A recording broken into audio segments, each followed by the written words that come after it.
ถ้าดู EP ที่กลับมาบ้าน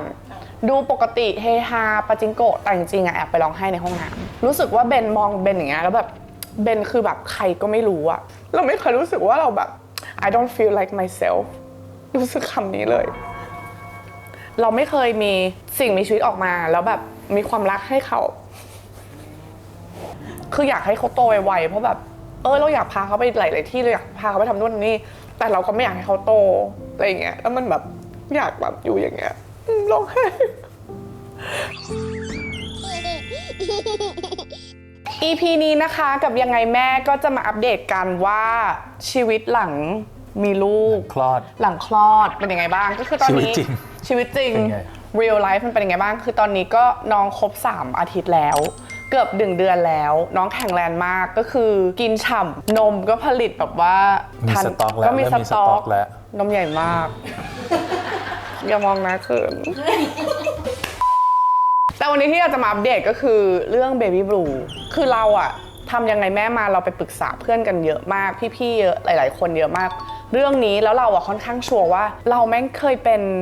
ซึมเศร้ามาก่อนเรารู้อาการยังไงเราไม่เป็นหรอกโถเรารู้ตัวเดี๋ยวเราจะแบบพอจะเป็นนะเดี๋ยวเราจะแบบเบี่ยงออกอะไรอย่างเงี้ยเบี่ยงออกวะเบี่ยงออกยังไงแต่คือกลายเป็นว่าไม่เหนื่อยเลยคือเราคิดว่ายังไงอะมันเป็นสิ่งที่เราต้องการมีลูกคือเราอะแฮปปี้มากๆเรามีทั้งเบนช่วยเรามีทั้งพี่เลี้ยงเรามีทุกอย่างเพียบพร้อมแล้วก็ตัวเราเองเราก็คิดว่าเราอะพร้อมแล้วก็มีเวลาให้ลูก 100% แต่พอมันมาจริงๆมันเป็นเรื่องของฮอร์โมนซึ่งเราจะมานั่งแบบฉันไม่เป็นหรอกฉันรู้ตัวไม่หรอกเราไม่เป็นหรอกเพราะเราอยากมีลูกมากแล้วเราตอนนี้เราก็ใช่ต้อง positive ไว้ก่อนมีความสุขกับชีวิตมากๆด้วยคนที่จะมาแบบเขาเรียกว่าอะไรมาบ่งชี้อะมันไม่ใช่ตัวคุณมันคือฮอร์โมนเขาเชื่อกันว่าแม่ที่เพิ่งคลอดลูกผู้หญิงที่เพิ่งคลอดลูกเนี่ยจะใช้เวลา 1,000 วัน 1,000 days ที่จะกลับมาเป็นตัวของตัวเองนี่คือในเรื่องเชิงวิทยาศาสตร์ใช่เรื่องฮอร์โมนต่างๆคือนั่นคือความยาวนานของการที่จะกลับมาเป็นตัวเองซึ่งไอ้คำว่ากลับมาเป็นตัวเองอะแอบเพิ่งเข้าใจตอนวันนั้นน่ะถ้าดู EP ที่กลับมาบ้านดูปกติเฮฮาปาจิงโกะแต่จริงๆอะแอบไปร้องไห้ในห้องน้ำ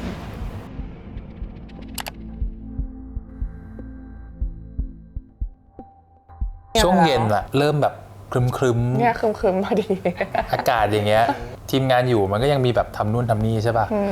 พอทีมงานกลับมันคือตึมเงียบแล้วเหลือกันแค่2 คนมันไม่ใช่เรื่อง2 คนหรอก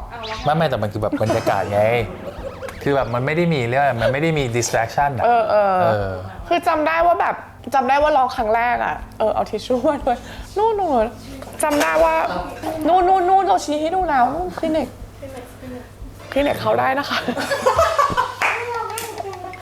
เขาได้นะคะเดี๋ยวซ้ำตาให้ดูค่ะอยากให้ดูค่ะลูกค้าเข้าอย่างนี้ร้องไห้เก่งเลยอ่ะเราลองเยอะเนาะเราลองเยอะป่ะร้องเยอะตั้งแต่ทำก่อนท้องก็ร้องไม่ได้เกี่ยวรายการร้องไห้ไม่ได้เกี่ยวอะไรกับท้องไม่ท้องเลยไม่เกี่ยวไม่คือจำได้ว่าโมเมนต์แรกคือตอนแรกอะไม่เข้าใจความรู้สึกนี้พูดตั้งแต่เท้าความตั้งแต่คลอดเลยแล้วกันคือตั้งแต่โมเมนต์ที่คลอดอะลูกร้องได้ยินเสียงลูกร้องก็น้ำตาไหลเพราะได้ยินเสียงลูกร้องแต่เราตื่นเต้นมากที่เราจะเห็นหน้าลูกใช่ป่ะแล้วก็พอเชียร์มองว่าเมื่อไหร่เขาจะอุ้มมาให้เราถ่ายรูปแต่พอโมเมนต์แรกอะเขาอุ้มลูกมาข้างๆมาถ่ายรูปในห้องคลอดเราก็รู้สึกว่าแค่นี้เหรอเนี่ยเหรอลูกเราอะไรเงี้ยก็รู้สึกแบบไม่เอาเป็นว่าไม่รู้สึกอะไรเลยดีกว่าไม่ได้รู้สึกว่าเฮ้ยนี่คือลูกของฉันโอ้ my god แบบอะไรก็โดนมันไม่เหมือนที่เราคิดใช่แต่คือในหัวตอนที่ได้ยินเสียงร้องเราดีใจนะรู้สึกโอเคเราแบบโล่งอกเราแฮปปี้แบบมันเป็นเสียงเด็กร้องที่แบบเข้าใจแต่มันแบบมันไม่ได้แบบรู้สึก loving แบบ mother แล้วพอวันแรกที่แบบเขาอุ้มเข็นมาอยู่ในห้องอะไรเงี้ยลูกก็เราก็แค่รู้สึกว่าเขาก็คือเป็นเด็กคนหนึ่งที่อยู่ตรงนั้นเราไม่ได้รู้สึกว่านี่คือลูกของเรายังไม่ได้บอนใช่โดยที่อุ้มท้องมา9 เดือน10 เดือนแต่แบบมันไม่ได้บอนตรงนั้นแล้วก็วันแรกจำได้ว่าเปิดกล้องที่บอกที่ร้องไห้คิดถึงหมาเรายังไม่เข้าใจความรู้สึกนั้นว่าอยู่เฉยแบบรู้สึกอยากกลับบ้านคิดถึงบ้านเปิดกล้องดูเห็นหมาก็ร้องไห้แบบอยากกลับบ้านจังเลยอยากกลับไปเป็นแบบไปนั่งสบายในโซฟาเราดู Netflix ดูอะไรของเราไปแต่พอมาถึงบ้านอะโมเมนต์ถึงบ้านอะจำได้ว่ายืนอยู่ตรงโซฟาข้างล่างแล้วแบบจะนั่งยังไงนั่งตรงไหนนั่งเราก็แบบ มันแปลกไปหมดเลยรู้สึกว่าเบนมองเบนอย่างเงี้ยแล้วแบบเบนคือแบบใครก็ไม่รู้อะคือรู้สึกว่าแบบไม่ใช่เขาคนเดิมหมาอมิโก้คือก็หน่อยอยู่แล้วกลัวหมาไม่รักเหมือนเดิมเพราะเอาลูกกลับมาบ้านใช่ปะก็รู้สึกว่าเขาไม่สนใจเราหรืออะไรเงี้ยแล้วก็รู้สึกว่าบ้านอะเป็นบ้านใครก็ไม่รู้ไม่ comfortable เลยไม่คุ้นชินมันแปลกไปหมดเลยก็เลยเดินเข้าไปในห้องน้ำเพราะไม่รู้จะทำอะไรกับตัวเองอะแบบขนาดนั้นอะเดินไปห้องน้ำแล้วร้องไห้แล้วเป็นแบบ I don't feel like myself รู้สึกคำนี้เลยแล้วแบบมันรู้สึกแปลกเพราะว่าเราไม่เคยมีความรู้สึกอันนี้ออกมาเราไม่เคยรู้สึกว่าเราแบบเรา lost อะเราแบบเราคิดไม่ออกเราทำอะไรไม่ถูกเราแบบเคว้งแล้วเรารู้สึกว่ามันมีหลายอารมณ์ในร่างกายเราว่าแบบเราต้องรู้สึกยังไงเราต้องแฮปปี้ดิเรากลับบ้านมาเรามีเพิ่งคลอดลูกมาแต่ทำไมเรารู้สึกว่าเราแบบเราทำอะไรไม่ถูกเราไม่เป็นตัวเองเราคือใครแล้วหนึ่งอย่างที่คิดเลยนะคือเราทำอะไรลงไปอ่ะเราทำอะไรลงไปกับชีวิตเราอ่ะอะไรแบบเนี้ยโดยที่แบบเฮ้ยมันรู้สึก guilty ว่าเราต้องมีความสุขเราต้องไปรักลูกเราต้องมานั่งกอดลูกเราต้องแบบแต่เราไม่ได้รู้สึกแบบนั้นเลยเฮ้ยอย่าเพิ่งร้องนะฮอร์โมนเหรอเธอเขาฮอร์โมนทั้งกองเลย พี่แอนเริ่มรู้สึกแปลกๆเป็นดูออกปะก่อนที่จะเข้าไปร้องไห้ไม่ตอนไปร้องมันยังไม่รู้เลย เราอะแค่คิดว่าเฮ้ยแอร์คงเหนื่อยมันเป็นวันที่เหนื่อยมากไงแบบตื่นเช้ามาทำนู่นทำนี่แล้วแบบกว่าจะกลับได้แล้วก็เขาคงเหนื่อยแหละดูแบบ energy ตกคงเหนื่อยแหละแล้วเพิ่งมารู้ตอนกินข้าวตอนกินข้าวบ้านเราไปกินข้าวบ้านปลาไม่ใช่หรออ๋อใช่แล้วกลับมาก็บอกว่าก่อนเดินไปคือก่อนเดินไปกินข้าวไงแล้วก็เห็นเขาร้องไห้แล้วก็แบบอะไรวะอ๋อคือรู้สึกว่าอะไรวะเลยแบบไม่เข้าใจแบบเฮ้ยโอเคเหนื่อยหรอแล้วแบบฮะเดี๋ยวกำลังจะไปกินข้าวกับป้าทำไมแบบมันคืออะไรเราไม่เข้าใจเราคือได้ยินเรื่อง Baby Blue หรือได้ยินแบบอ่านข่าวอ่านแบบอาร์ติเคิลมันคืออะไรแต่แบบโดยส่วนตัวเองเป็นคนห่างไกลกับความรู้สึกมากความรู้สึกโดยรวมเพราะฉะนั้นแบบไอ้การความรู้สึกใดๆทั้งนั้นการเข้าใจอะไรพวกนี้ก็เลยเป็นเรื่องอะไรที่ยากมากสำหรับผมแล้วพอแบบใช่รู้สึก in general หรือเปล่าแบบอย่างเงี้ยหรอใช่จริงๆแล้วแบบพอเจออ่ะเราก็เลยแบบเรา register ไม่ถูกว่าไอ้อารมณ์นี้ของเขาอ่ะมันคืออะไรแล้วแบบเหมือนพยายามทำความเข้าใจพยายามแบบ process มันก็ไม่เข้าใจวันแรกก็ยังไม่เข้าใจแล้ววันนี้ก็ยังไม่เข้าใจแล้วก็ ไม่แต่คือเราอ่ะเราก็พยายามคิดว่าแล้วเราทำอะไรกับมันได้ใช่ป่ะอันนั้นเป็นว่ามันเป็นจุดสำคัญแหละสำหรับเนี่ยคนที่เป็นพาร์ทเนอร์ที่อยู่ด้วยมันคือเราทำอะไรที่ช่วยเขาได้ซึ่งณวันนั้นเราก็รู้สึกว่าเราทำอะไรไม่ได้หรือทำอะไรไม่ได้หรือทำอะไรไม่ได้หรือไม่จริงๆนี่มันอีพีตลกนี่หว่ามันเป็นความรู้สึกนั้นว่าแบบเราเป็นห่วงความรู้สึกนะเราเข้าใจเราแบบอ๋อนี่หรอ Baby Blue แต่ at the end มันคือแบบเราทำอะไรไม่ได้อะปอบก็ปอบไม่ได้จะได้ไม่แต่มันก็แบบมันช่วยไม่ได้นึกออกปะมันไม่ได้เป็นอะไรที่แบบเฮ้ยเราประคองบรรยากาศให้มันดีไปเรื่อยๆแล้วเขาจะไม่เป็นแต่คือแบบเราก็จะคิดแบบเฮ้ยมันเป็นเพราะบรรยากาศไม่คือท้ายสุดอย่างวันนั้นนะก็คือรู้เลยว่า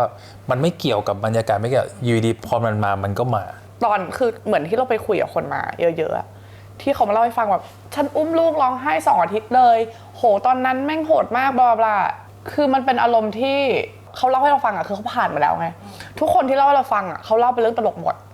คือไม่ได้หมดแต่คือมันเป็นอะไรที่มันก็เขาผ่านมาแล้วอ่ะแต่พอแอมมาอยู่ตรงเนี้ยมันไม่ใช่เป็นอะไรที่เราคาดคิดเลยอ่ะนึกออกปะคือถึงแต่เราพูดมาตลอดนะเหมือนแอร์จะพูดกับเบนตลอดว่าไอ้กลัวมากเลยว่าหลังคลอดแล้วจะเป็นแต่ก็แบบเหมือนเราก็ไม่ได้คิดอะว่าเวลาเป็นแล้วมันจะแบบเป็นยังไงมันเป็นยังไงเพราะก็คุยแบบปกติอย่างเรื่อง depression แอร์ก็จะเริ่มพอรู้ตัวเขา take action ได้ใช่ป่ะแต่อย่างเคสเนี้ยมันคือแบบมันอะไรคอนโทรลไม่ได้เลยไม่ถูกเลยอย่างตอนแรกที่แอบไปร้องไห้ในห้องน้ำอะเพราะแอร์ยังไม่รู้ว่าแอร์เป็นอะไรแรกก็คิดว่าอาจจะเหนื่อยแล้วก็ไม่อยากที่จะมาร้องให้เบนดูกลัวเขาคิดว่าแบบงี่เง่าอะไรก็ไม่คือเราไม่อยากทำให้บรรยากาศมันเสียอะไรเงี้ยแต่วันนั้นน่ะจำได้ว่าร้องไห้แบบร้องแบบหยุดไม่ได้ร้องแบบตัวโยกเรานั่งอยู่บนโซฟาแล้วแบบเอาหน้าแบบ ฟุกลงไปแล้วคือไม่เข้าใจความรู้สึกตัวเองก็เลยยังไม่รู้ยังไม่ได้ฟันธงว่านี่คือเบบี้บลูอันนี้คืออะไรเหมือนตอนนั้นน่ะแอร์ก็พิมพ์ไปบอกทีมงานใช่ไหมส่งเป็นไว้ ส่งเป็นวอยมาแบบอยากเล่าให้ฟังใช่ปะแล้วพี่หนุ่ยอะพิมพ์มาบอกว่าไปหาหมอไหมใช่ปะไปปรึกษาหมอไหมแอร์ก็เลยจะบอกก่อนว่าแอร์ไม่ได้เป็นขั้นที่แบบว่าแอร์ยังรู้สึกว่าไม่จำเป็นต้องไปหาหมอเพราะเราไม่ได้เป็นอันตรายต่อตัวเอง หรือลูกของเราหรือคนรอบข้างคือมันมีเรื่องผ่านๆมาที่แอร์เคยได้ยินที่แบบเขาอยากฆ่าตัวตายกันเขาอยากทำร้ายลูกทำร้ายตัวเองกันอันนั้นนะคือแอร์ยังไม่ถึงขั้นนั้นแล้วก็แอร์ไม่อยากไปถึงขั้นนั้นด้วยแล้วก็เผื่อใครที่ดูอยู่อาจจะคิดว่าแบบอุ้ยฉันเป็นหนักกว่านี้อีกอะไรอย่างเงี้ยค่ะก็แค่อธิบายว่าอันนี้คือสิ่งที่คืออยากมาพูดตอนนี้เพราะตอนเนี้ยแอร์กำลังเป็นอยู่คือมีภาวะอันนี้อยู่คือไม่ใช่ว่าแบบมาพูดถึงตอนหายแล้วอะไรเงี้ยเพราะว่าตอนหายแล้วแอร์ไปเล่าให้คนอื่นฟังมันจะอีกแบบหนึ่งแล้วอยากให้คนอยากให้แม่ๆหรือทุกคนแบบมี awareness เรื่องนี้มากขึ้นจริงพ่อด้วยก็ต้อง aware คืออยาก ว่า address จะ ว่า ทำยังไงมันเป็นเรื่องจริงใช่ไหมมันยังไงก็มีสิทธิ์เกิดสูงแหละกับทุกคู่กับแม่ทุกคนเนาะใช่แล้วก็มันเป็นอะไรที่เราควบคุมไม่ได้แต่แอร์ก็ไม่เข้าใจจนกระทั่งคลอดลูกปั๊บเนี่ยก็จะมี DM มาจากบางคนว่าแบบเป็นยังไงไหวไหมเป็นหรือยังแล้วบางครั้งยังไม่ได้ตอบเขาก็จะพิมพ์มาว่าแบบ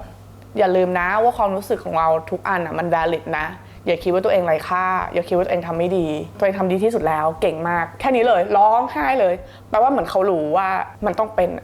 เราต้องมีบ้างแปลว่าทุกคนมันต้องมีแบบไม่มากก็น้อยอาจจะแบบควบคุมได้แต่ที่แอรู้มาเนี่ยมันลิงก์กับการให้นมคือความรู้สึกแรกที่จะรู้สึกดิ่งสุดเลยนะคะก็จะเป็นตอนที่ลูกเข้าเต้าแล้วจังหวะที่แบบลูกดูดฟึบแรกน้ำนมออกจากเต้าเราอะคือมันรู้สึกดิ่งเลยอะจิตเราแบบฟิวโดยที่แบบ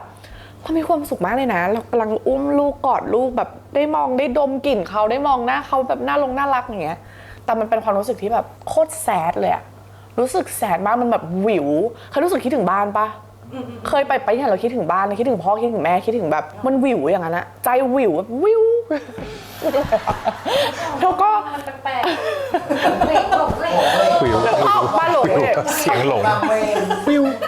หรือว่าถ้าไม่เป็นอะก็จะเป็นเวลาแบบเนี่ยเริ่มตกเย็นโพเพเวลาโพเพก็จะเริ่มเอาละต้องเปิดหนกระแสดูแล้วเพราะว่าไม่งั้นก็คือจิตจะแบบต้องไปโฟกัสแล้วตอนทุกวันเนี้ยอันนี้พูดแบบจริงๆนะดูแต่ผลกระแสคือเป็นอย่างเดียวที่เราดึงออกไปได้ก็คือได้ช่วยได้เยอะนะคะแล้วก็ตอนแรกห้องเนี้ยไม่มีทีวีจำได้ไหมจำได้ สั่งวีคเอนแรกเลยวีคเอนแรกก็คือนั่งวีคแรกเนี่ยก็คือให้นมกัน2คนก็ช่วยกันทั้งคืนสักพักก็อยู่ในความเงียบอ่ะก็คนหนึ่งก็ปั๊มนมคนหนึ่งก็ให้เต้าลูกก็จะนั่งกันอยู่อย่างเงี้ยวนไปแล้วก็จะมองหน้ากันว่าเบนไม่ได้ว่ะต้องทำอะไรสักอย่างคือแอร์แบบนั่งอยู่อย่างเงี้ยแล้วมันอยู่โฟกัสอยู่แค่กับการ เตาผิงเอาไม่อยู่เตาผิงเอาไม่อยู่ตั้งแต่ทีวีมาเตาผิงไม่ได้เปิดเลยขออินเสิร์ตด้วยนะเตาผิงตั้งแต่ทีวีมาเตาผิงไม่ได้เปิดเลยไม่ได้เปิดเลยเตาผิงของเราไม่เสียทีวีแล้วเตาผิงเป็นซึมเศร้าเลยเดี๋ยวเราต้องเปิดเตาผิงนะวันนี้ก็เลยเนี่ยซื้อทีวีมาก็เลยได้มีผลกระแสได้มีแบบอะไรใดๆก็ที่มาเล่าวันนี้เพราะว่าอยากจะสร้าง awareness อยากจะทำให้มันเป็นเรื่องปกติกับการพูดถึงเรื่องซึมเศร้าหลังคลอดคือบางคนอาจจะแบบว่ารู้สึกผิดไม่อยากพูดถึงมันหรืออะไรอย่างเงี้ยค่ะอยากจะมาเล่าว่าเฮ้ยแอร์ก็เป็นนะมันเป็นเรื่องปกติเดี๋ยวมันจะผ่านไปแอร์เนี่ยทุกวันนี้ก็ยังร้องไห้ทุกวันร้องไห้ทุกวันจริงๆร้องหลายโมเมนต์คือมันมาในหลายรูปแบบเลยคือทุกอย่างที่เราเคยคุยกันว่าก่อนคลอดลูกว่าเราจะไม่เป็นหรือเรามีความคิดอะไรอย่างเช่นเราจะไม่นอนกับลูกเรามีแนนนี่มีพี่เนตรมาช่วยเลี้ยงลูกอะไรอย่างเงี้ยก็คือความคิดทุกอย่างมันเปลี่ยนหมดเลยเรากลายเป็นแบบอยากอยู่กับลูกอยากเลี้ยงลูกเองเคยมีเพื่อนเบนเล่าให้ฟังว่าเขาจ้างพี่เลี้ยงมาแล้วไม่ให้พี่เลี้ยงยุ่งกับลูกเลยให้พี่เลี้ยงไปกวาดใบไม้ใช่จนพี่เลี้ยงงอนก็คือแบบกลายเป็นห่วงลูกเราหัวเราะกัน2คนแล้วบ้าทำไมก็จ้างพี่เลี้ยงเขามาช่วยแล้วก็โมเมนต์แรกคือตอนก่อนมีลูกด้วยยังไงฉันก็ต้องมีพี่เลี้ยงฉันจะแบบว่าฉันจะปั๊มนมอย่างเดียวฉันจะเลิศฉันจะเป็นแม่ออกกำลังกายทำงาน working mom แล้วก็ให้พี่เลี้ยงไปคือนึกออกปะเราจะมีทัศนคติแบบมีภาพในหัวเราแบบเนี้ยแต่พอวันนั้นพอที่ลูกมาเราดูกล้องแล้วรู้สึกว่าทำไมเราให้คนอื่นมาเลี้ยงลูกเราทำไมเราเป็นแม่ที่ไม่ดีทำไมเขาต้องกล่อมลูกเรานอนทำไมเราไม่ทำแบบอะไรหลายๆอย่างกลายเป็นแบบ ร้องไห้ต้องกัดฟันว่าแบบอยากขึ้นไปลูกร้องกลางดึกนะไม่เป็นไรเขามาช่วยเราเขามาช่วยเราแล้วเขาทำดีแล้วเขารู้เรื่องแต่คือวีคแรกเราต้องนึกภาพนิดหนึ่งว่าเราไม่รู้จักเขาอะแล้วเราเอาลูกไปฝากไว้กับคนที่เราเพิ่งเจอแล้วเราจะ trust ได้ 100% ได้ยังไงคือมันจะมีความคิดอะไรแบบนี้เยอะมากๆจนเราเข้าใจเพื่อนอยู่คนนั้นเลยว่าทำไมถึงให้พี่เลี้ยงไปกวาดว่ายน้ำไปกวาดใบไม้ไปกวาดว่ายน้ำกวาดใบไม้ไม่อุ้มไม่ให้แตะไม่ให้แตะแอร์ก็เลยเข้าใจว่าเนี่ยเบนต้องคอยจับมือว่าแบบ it's okay เราให้เขาทำเราจะได้นอนเราจะได้พักนี่คือเหตุผลที่เราจ้างเขามาที่เรามีพี่เลี้ยงคือเขาต้องมาช่วยเราแต่เราแค่รู้สึกว่าเบลมว่าหรือว่าฉันจะเป็นแม่ที่ไม่ดีแล้วรู้สึกว่าร้องไห้อีกอันหนึ่งคือเราอยู่เฉยๆอ่ะเราไม่เคยมีความรักแบบนี้มาก่อนเราไม่เคยมีสิ่งมีชีวิตออกมาแล้วแบบมีความรักให้เขาพอดักเข้าแล้วมีความรักให้เขามากขนาดนี้เอาไปมีอันนี้ยังอยู่คลินิกแผ่นหนึ่งใช้ได้นานมากเราไม่เคยมีความรักแบบอันใหญ่หลวงอะแล้วเรารู้สึกว่าเราจัดการกับความรู้สึกนั้นไม่ได้เราไม่รู้ว่าเราต้องทำยังไงกับเด็กคนนี้อะแล้วเราจะทำให้ดีที่สุดยังไงแล้วถ้าเราทำผิดล่ะถ้าเขาไม่รักเราอะถ้าเขาไปรักพี่เลี้ยงล่ะหรือแบบอะไรก็ตามเรารู้สึกว่าเราจัดการความรู้สึกอันเนี้ยที่มันใหญ่หลวงมากๆที่เราไม่เคยมีให้ใครมาก่อนอะเราไม่รู้จะทำยังไงคือเราไม่เคยมีอ่ะคนมันไม่เคยมีมันไม่ใช่ความรักที่เรามีให้แฟนความรักที่เรามีให้หมาให้ครอบครัวมันเป็นอะไรที่แบบโหแบบคือเข้าใจแล้วอะว่าแบบพอมันเป็นแม่มันมีลูกขึ้นมามันไม่มีคำไหนที่เพื่อนหรือใครจะสามารถอธิบายความรู้สึกอันนี้ให้ฟังได้เลยว่ามันเป็นยังไงแล้วความรู้สึกมันคืออะไรมันต้องมามีเองว่าโฆษณาให้ตอนนี้อาทิตย์ที่แล้วมีแบบมันมีจังหวะที่เหมือนแอร์ต้องพักเข้าเต้าใช่ปะโอ้โหใช่คือแอร์ก็จะปั๊มอย่างเดียวแล้วเบนก็จะขึ้นมาแล้วก็เอานมให้ลูกมีจังหวะที่แอร์ก็แบบร้องไห้น้อยใจว่าใช่ก็คือมันกลายเป็นแบบจากเราที่เราเขาร้องเราเหมือนรู้สึกผิดอะที่เข้าเต้าไม่ได้เพราะเจ็บหัวนมก่อนคือที่อยากบอกคือ1วิธีการเลี้ยงลูกมันไม่มีผิดมีถูกอะสำหรับเราที่เลือกที่มีพี่เลี้ยงบางคนเลือกที่จะเลี้ยงด้วยตัวเองเป็นว่าไม่ผิดไม่มีใครผิดไม่มีใครถูกจังหวะเรื่องของ depression เป็นว่ามันก็ต้อง acknowledge ว่ามันเกิดขึ้นแหละเราคงแบบปล่อยแบบคุณแม่อย่างเงี้ยเหมือนพยายามปิดความรู้สึกตัวเองมันไม่ได้เป็นว่ามันเป็นประเด็นที่สำคัญคือการ support หรือการ acknowledge ตรงนี้มันเป็นว่ามันสำคัญเพราะว่ามันคงเป็นคู่อะที่มันต้องไปด้วยกันเอาจริงๆเด็กเพิ่งแรกเกิดมันยังไม่รู้เรื่องอะไรหรอกเนาะแต่ว่าสำหรับเบนอะเป็นรู้สึกว่าถ้าเราไปจมมากๆว่าเฮ้ยทำยังไงอะเราเองต้องดูแลสุขภาพซึ่งกันและกันด้วยอะมันไม่ใช่แบบลูกอย่างเดียวละเนาะเราลองให้โมเมนต์ไหนบ้างอยากรู้โมเมนต์ไหนบ้างเมื่อกี้มีให้นมลูกให้นมนี่ไม่ให้นมมีตอนให้นมไม่ได้มีให้นมกับให้นมไม่ได้คือให้นมได้แต่มันเจ็บก็เลยพักก่อนหน้านี้ก็ตกลงกับเบนไว้ว่าเฮ้ยถ้าไม่มีนมอ่ะเพราะมันเป็นเรื่องนึงที่แบบพวกแม่เขาจะเครียดกันมากถ้าไม่มีนมไม่เป็นไรนะเราก็ให้เขากินนมผงไปดูเราโตมานมผงเราก็ซื้อนมผงที่ดีที่สุดให้เขาก็ได้อะไรอย่างเงี้ยซึ่งก่อนคลอดเบนก็สั่งเป็นกล่องใหญ่มาเพราะนั้นมั่นใจมากว่าไม่มีนมแน่ๆกลายเป็นนมมาเยอะพอนมมาเยอะปุ๊บเราเข้าเต้าได้ปุ๊บพอวันที่เราเข้าเต้าเจ็บนมแล้วเข้าเต้าไม่ได้อะกลายเป็นร้องไห้รู้สึกว่าทำไมเราเป็นแม่ที่ไม่ดีไม่ให้เขาเข้าเต้าโดยที่เขาก็ยังกินนมเราอยู่เขาไม่ได้ไปกินอย่างอื่นแต่เขาแค่กินจากขวดแค่นั้นเองอ่ะก็รู้สึกเฟลรู้สึกเป็นแม่ที่แย่โดยที่ตอนแรกเป็นไงถ้าไม่มีก็คือไม่มี It's okay ฟอร์มูล่าไม่เป็นไรจ้ะก็คือฉันก็ซื้อฟอร์มูล่าแพงที่สุดในโลกให้ลูกกินก็ได้ก็เลยแบบอันนั้นก็มีวันหนึ่งมีโมเมนต์แบบว่า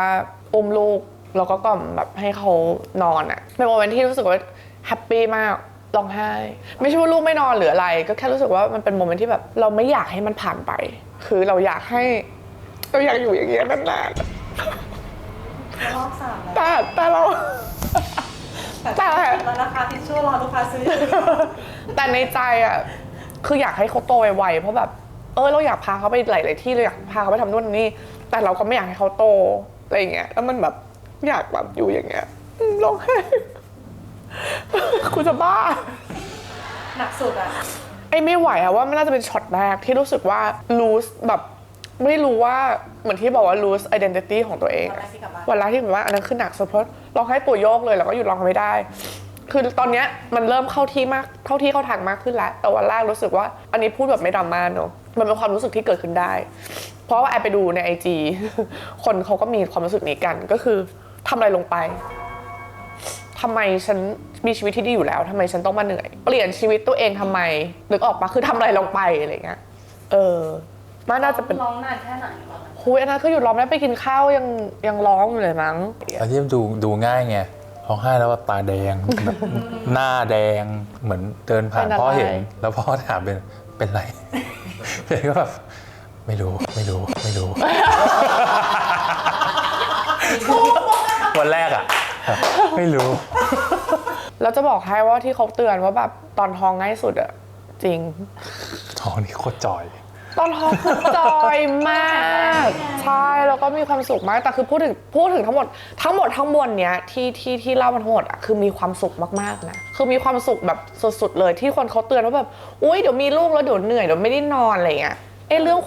องการไม่ได้นอนเนี่ยแอบว่าเป็นเรื่องที่จิตจอยมากอยากออกไปข้างนอกไหมอยากทำอะไรอื่นไหมก็ไม่ได้อยากนะสุดท้ายก็เนี่ยถามว่าอยากไป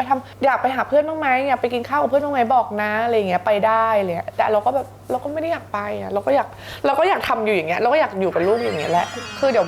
มันพอมันเข้าที่เข้าทางอะไรมากขึ้นเอาว่าอะไรมันก็ดีขึ้นแหละวันเนี้ยที่เราคุยกันกับวันแรกอะมันก็ดีขึ้นมาเรื่อยๆ แอร์ร้องไห้ตอนอยู่กับเบนทำไง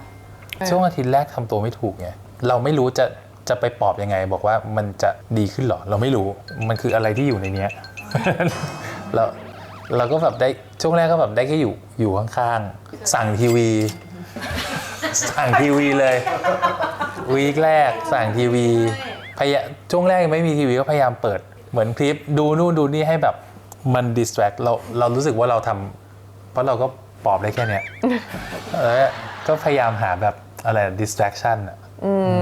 ไม่แต่หลังๆเขาก็เริ่มจับใจความได้แล้วไงว่าสิ่งที่อาจจะร้องไห้มันก็จะเป็นการที่เรากลัวที่จะเป็นแม่ที่ไม่ดีพอเขาก็จะคอยปลอบว่าแบบ you doing a good job นะ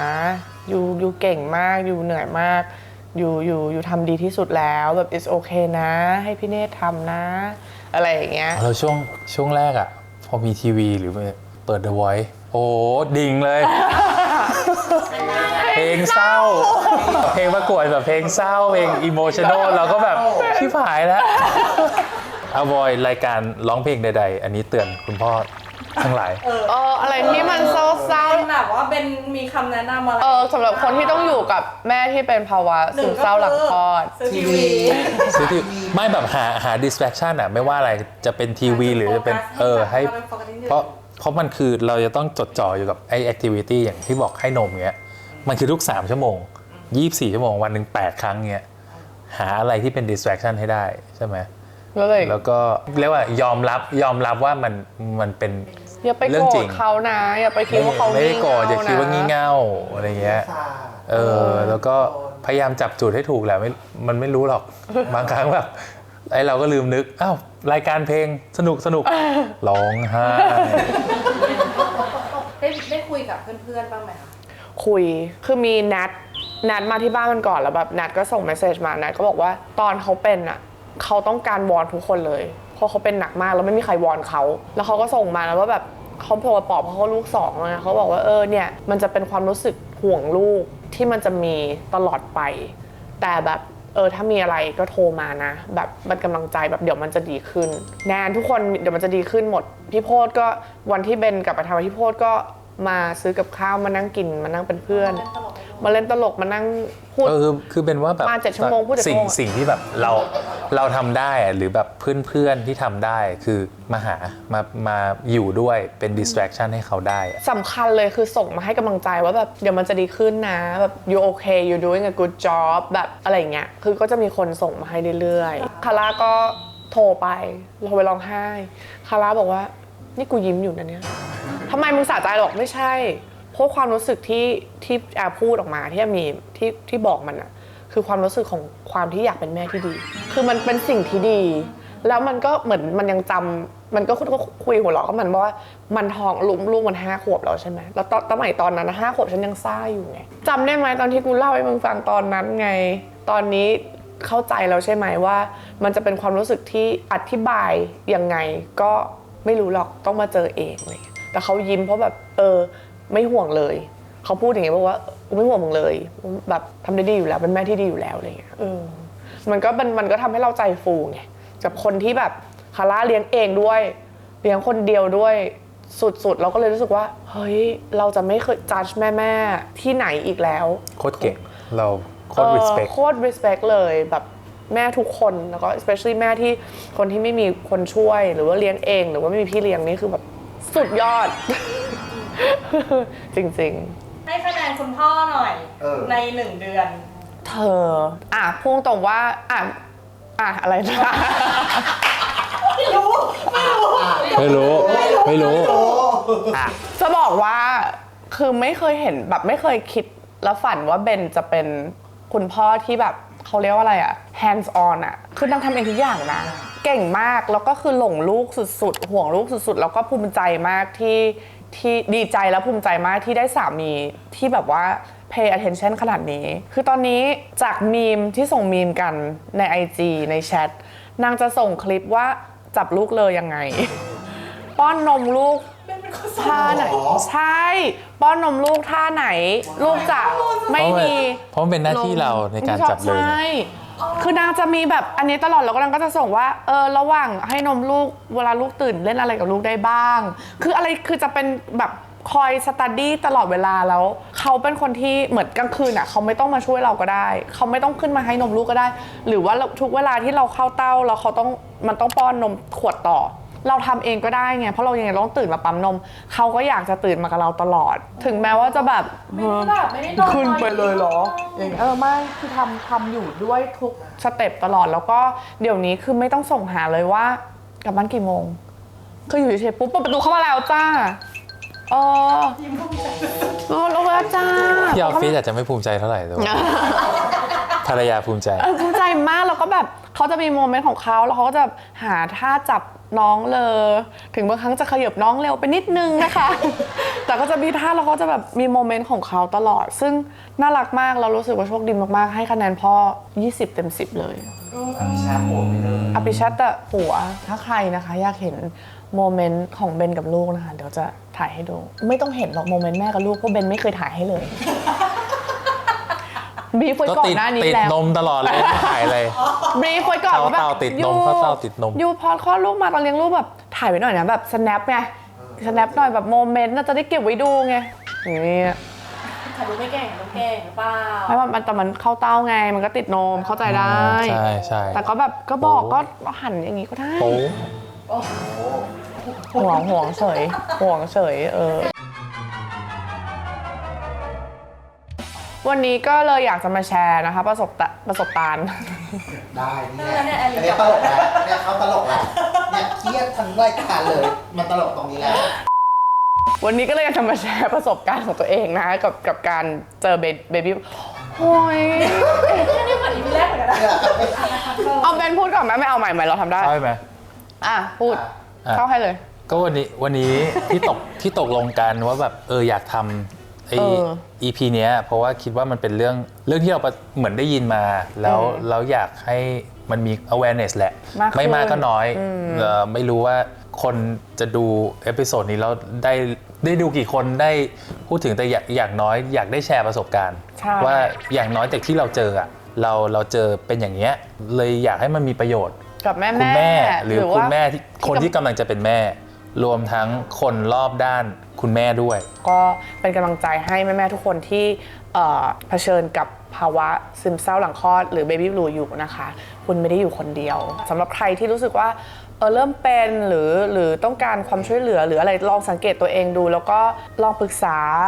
สามีแฟนหรือว่าคุณแม่หรือเพื่อนหรืออะไรก็ตามใครๆก็ตามที่อยู่รอบข้างนะคะอย่าเก็บความรู้สึกนี้ไว้คนเดียวตอนนี้นะคะช่องแอลินก็ทำมาปีกว่าๆแล้วเนาะตอนนี้มีคน subscribe ประมาณ 69,000 แล้วก็อ่านทุกคอมเมนต์แล้วก็สำหรับคอมมูนิตี้ของยังไงแม่เนี่ยคือชอบมากที่ทุกคนมาแบบมาคอมเมนต์มาให้ความรู้แล้วก็ทั้งติและชมได้หมดเลยแล้วเรามีความสุขที่เราได้สร้างคอมมูนิตี้เล็กๆเนาะก็ อยากให้ทุกคนเป็นกำลังใจให้แอร์ทำยังไงแม่ต่อไป ก็ช่วยกดไลค์กดแชร์นะคะแล้วก็กด subscribe กันด้วยนะว่าจะได้ทำแบบว่าพัฒนาการวิวัฒนาการ จะได้ทำวิวัฒนาการนะคะของน้องคินนะคะ พัฒนาการ อีโม อีกแล้วอ่ะเรื่องเขา evolution ไง ลูกยังมีหางอะ ก็จะได้มาดูพัฒนาการนะคะของน้องคินว่าจะเติบโตเป็นยังไง แล้วก็ดูด้วยว่าแม่จะหยุดร้องไห้กี่โมง และพ่อจะมีความรู้สึกกี่โมง ครอบครัวนี้จะเป็นยังไงต่อไปอามิโก้กับบูจี้จะหายงอนหรือยังไม่งอนนางโอเค ยังไงนะคะก็ฝากติดตาม EP ต่อไปด้วยนะคะว่า EP หน้าจะทำอะไรเราทำอะไรอะ อ้าว ไม่บอก เดี๋ยวไปบอกเขาไปแล้ว เดี๋ยวค่อยบอกนะคะ ยังไงนะคะ อย่าลืมกดไลค์ กดแชร์ กด subscribe ช่อง Erin ยุทธหัสด้วยนะคะ เดี๋ยวเจอกัน EP หน้ากับยังไงแม่ค่ะ บายคลินิกเข้าได้นะคะ